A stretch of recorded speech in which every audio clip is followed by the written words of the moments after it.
How's it going, everybody? I'm Steve, and welcome back. So I've been thinking about doing like an 80s ranking for a long time.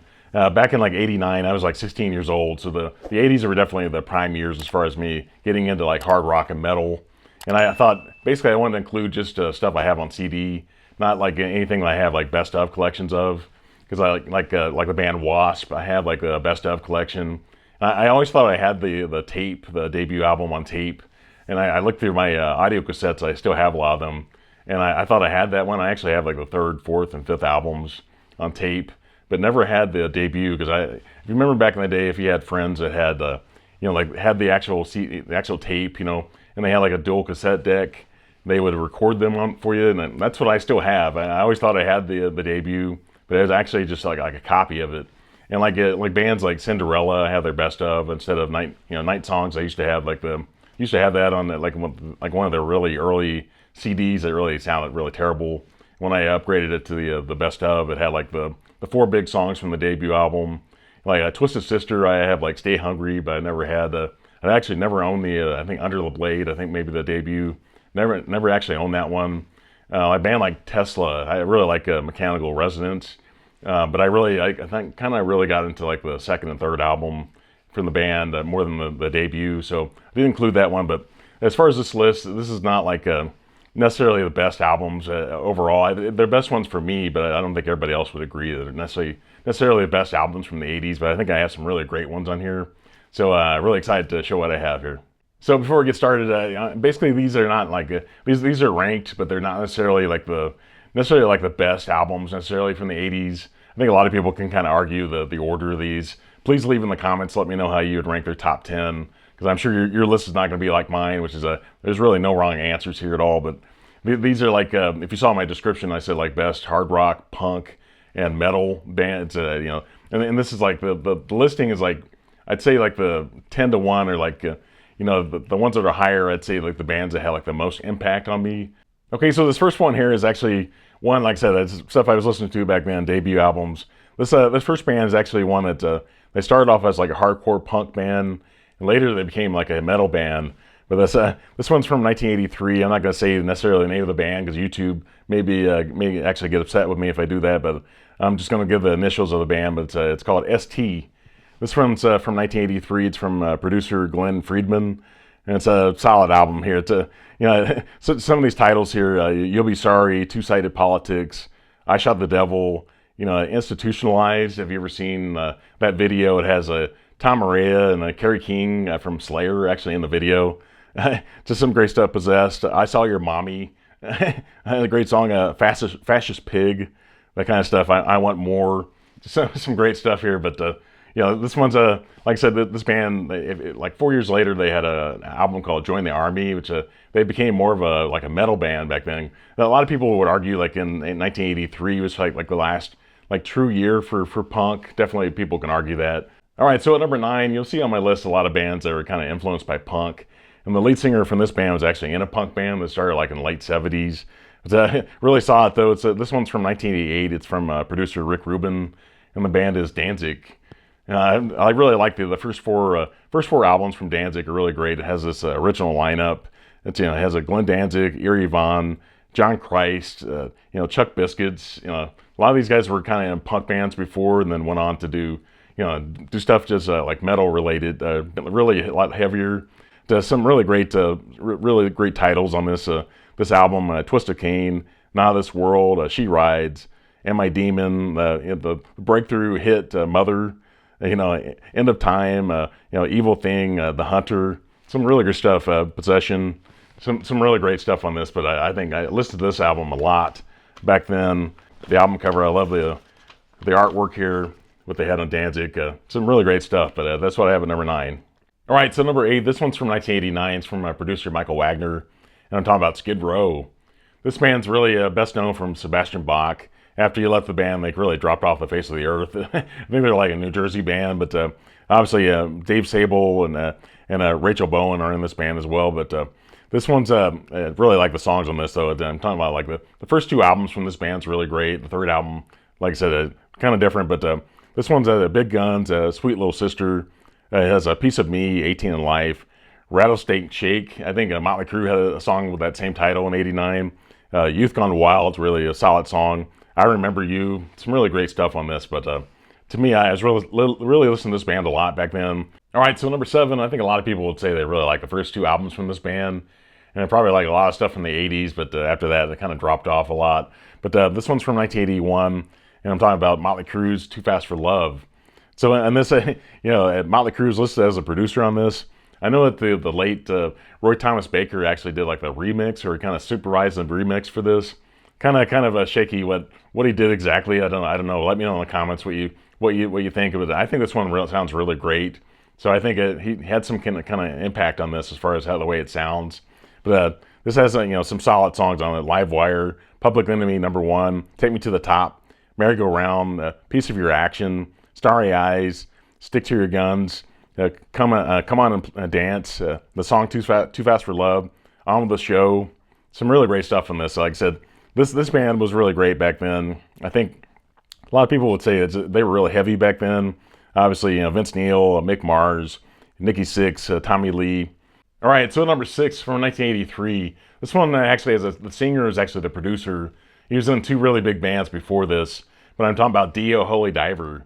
So solid here. I had this one on tape for years. I do have like the greatest hits from Dio, and decided to actually buy this debut album. My friend George D's Room of Rock. Actually, I told him about this one, and actually another one that's coming up later. But this is a solid album. Obviously, Ryan James Dio, the singer. Vinny Appice as Jimmy Bain, Vivian Campbell. He's in Def Leppard now. He was in Whitesnake as well at one time, and he was a much better guitar player back then. He was much heavier, and now he's in kind of like a pop group now. But this is a great song titles here: Stand Up and Shout, Holy Diver, Gypsy, has Don't Talk to Strangers, Invisible, Rainbow in the Dark, obviously the big hit from this album. Shame on the Night. Some really great stuff here, Straight Through the Heart. Great stuff on this, but this is solid. Number 6, and this one I listened to a ton, and a lot of the 80s Dio is really great. All right, so number 5, this one's from 1984. It's from producer Beau Hill. This is another one I talk about from as far as George G's Room of Rock. Another one I bought that I had on Greatest Hits. I had to finally buy the debut again on CD, but I'm talking about Rat Alice Cellar. This one I had on tape for years. The tape is worn out now. I still have the tape, but it's probably not playable now. It was played so many times back in the day. But this one, I have the hits album from Rat, but I decided to buy this. This is actually the 40th anniversary. I think it has Tawny Katane, the late Tawny Katane, on the cover here. But this one's a breakthrough metal album. Obviously Stephen Pearcy, Robin Crosby, Warren DeMartini, Bobby Blotzer, Juan Crosher. But you're talking about breakthrough metal albums in the 80s.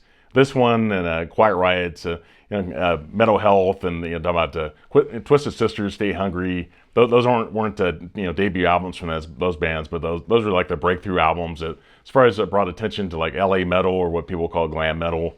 This one has some great songs in here. Just listening to this again just brought back so many great memories.